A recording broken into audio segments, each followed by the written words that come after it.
Hello everyone, I am Abdullah Fahim. I am a third year PhD student at Temple University under the supervision of Dr. Abdullah. I would like to welcome you guys to my presentation on the application of natural and synthetic nano and micro scale fibers in 3D printed cementitious composites.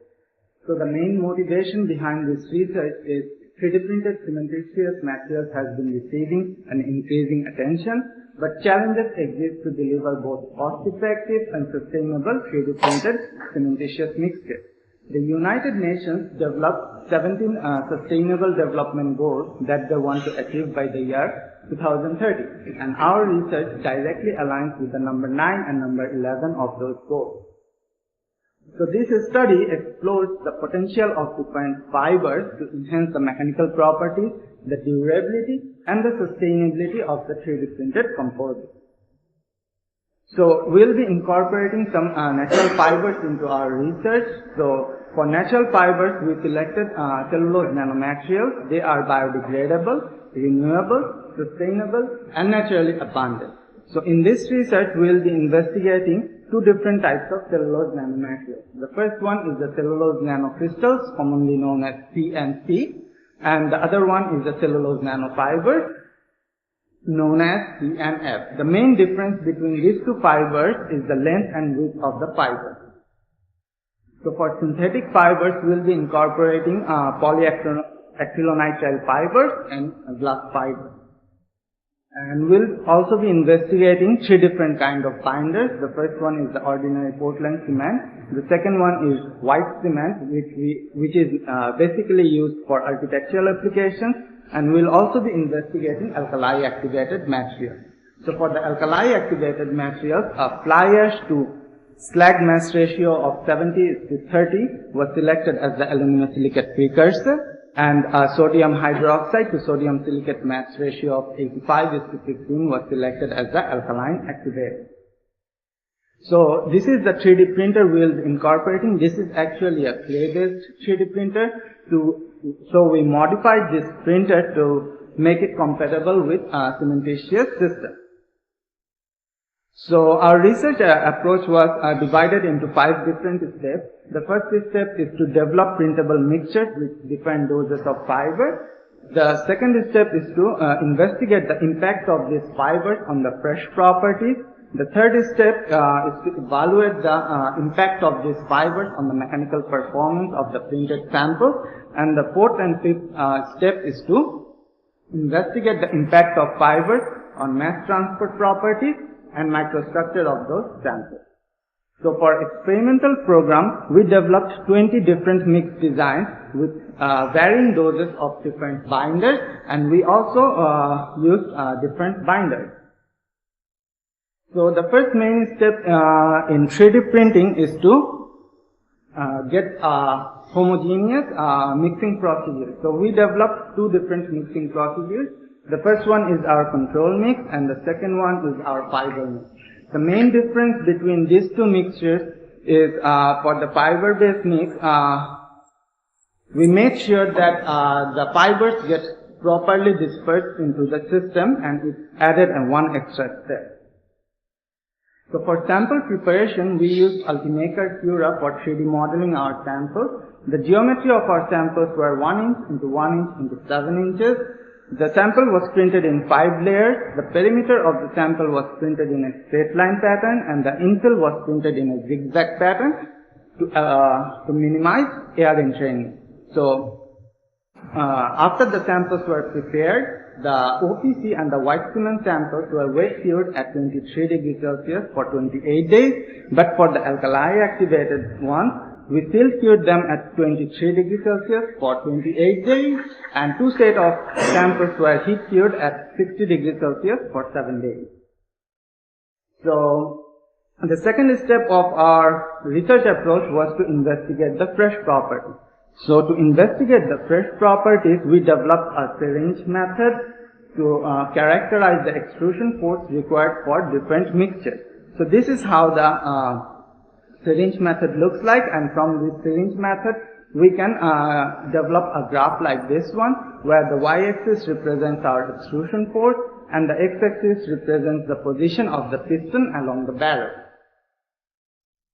So from the syringe method test for CNC and CNF in OPC mixtures, we saw that as we increase the CNC concentration, the extrusion force goes up. And it also happens for white cement CNC samples, where inclusion of CNC increases the extrusion force.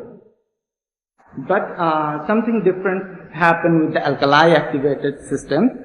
So as we increase the CNC concentration, we see a decrease in extrusion force, and from this graph we can say that CNC works as a viscosity modifying additive in alkali-activated system.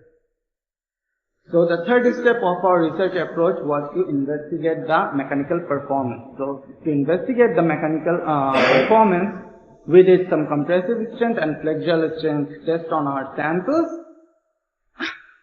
So the left side graph represents our compressive strength versus the fiber doses, and the right side graph represents our flexural strength versus the fiber doses. So from OPC CNC composite, we see an increase in mechanical performance as we increase the CNC concentration up to 1%, but it decreases after that. And this can be attributed to the agglomeration of CNCs into the OPC mixture. A similar thing happens with our CNF OPC composites as well, where we see an increase in mechanical performance up to 0.1% of CNF concentration, but it decreases after that. And it can also be attributed to the agglomeration of CNF into the system. For our pen fiber samples in OPC mixtures, we see an increase in compressive and flexural strength up to 0.25% concentration of pen fibers, and this 0.25% is the critical concentration for pen fibers in our samples. A similar thing happens with our glass fiber samples, where 0.25% is the critical concentration for glass fiber samples. And for the white cement CNC composites, we see an increase in compressive and flexural strength up to 0.5% of CNC concentration, and it decreases after that, and it also happens because of the agglomeration of CNCs into the system. So this CNC is actually agglomerates, and when this agglomeration happens, it works as a weak point in your mixture. But for the alkali-activated CNC samples, for the silk-cured samples, we see a decrease in mechanical performance as we increase the CNC concentration. But for the heat-cured samples, we see an increase in compressive strength.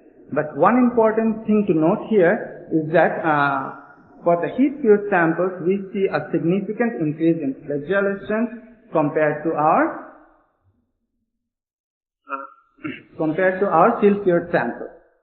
So lastly, we did some thermogravimetric analysis on our samples, on our CNC-based samples. So from those samples, so we did the thermogravimetric analysis to determine the chemically bound water content of our samples. So for the alkali-activated samples, we do not see any increase or decrease in as we increase the CNC doses. But for both OPC and white cement samples, we see an increase in chemically bound water content as we increase the CNC dose. So to investigate it further, we did some more thermogravimetric analysis at different depth of our samples, and from those results we developed this graph where we see that as the depth increases, the chemically bound water content increases for CNC-based systems.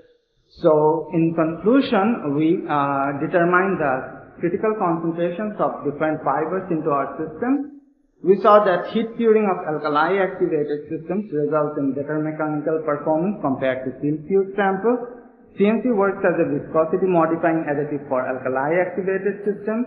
CNC improves the degree of hydration, and it promotes internal curing in OPC and white cement systems. So this is an ongoing research. So in the coming months, we are planning to do some mass transport analysis properties analysis and microstructure, and we'll try to correlate these results with our mechanical performance. And lastly, I'd like to acknowledge our funding agencies for their generous support. And thank you.